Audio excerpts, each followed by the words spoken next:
বিশ্বনবী সাল্লাল্লাহু আলাইহি সাল্লামের শ্বশুর ও প্রিয় সাহাবী হযরত আবু বকর সিদ্দিক রাদিয়াল্লাহু তাআলা আনহু তিনি তার খেলাফত আমলে যুদ্ধের ময়দানে যোদ্ধাদের কিছু গুরুত্বপূর্ণ উপদেশ দিয়েছিলেন, যা আমাদের সকলের জন্য শিক্ষণীয়। হযরত আবু বকর বললেন, মনে রাখবেন আপনারা জিহাদে যাচ্ছেন। জিহাদের সময় জয় পরাজয় দুটোই হতে পারে, দুটোতেই সংযত থাকবেন।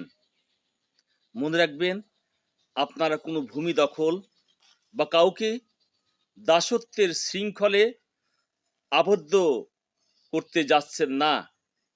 আপনারা যাচ্ছেন আল্লাহর দ্বীনকে প্রতিষ্ঠা করতে।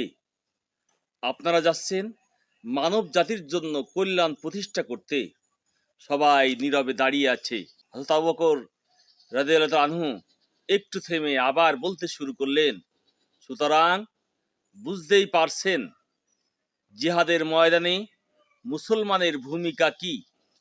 তবুও আমি আপনাদের কাছে কিছু অনুরোধ রাখতে চাই। আপনারা জিহাদের সময় ১ নম্বর, আত্মসাৎ করবেন না, লুটতরাজ করবেন না। ২ নম্বর, ভাওতা দিবেন না, মানুষকে ঠগাবেন না। ৩ নম্বর, কারো জিহবা কাটবেন না।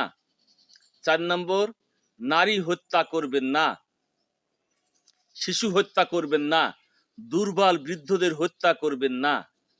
৫ নম্বর, অহেতুক কোনো পশু হত্যা করবেন না। ৬ নম্বর, বাড়ি ঘরে আগুন দেবেন না। ৭ নম্বর, ফসলের ক্ষেত নষ্ট করবেন না, ফলবান বৃক্ষের ক্ষতি করবেন না। ৮ নম্বর, গির্জা ও মঠ নষ্ট করবেন না। ৯ নম্বর, উপাসনারত কাউকে বাধা দিয়ে উপাসনায় ব্যাঘাত করবেন না।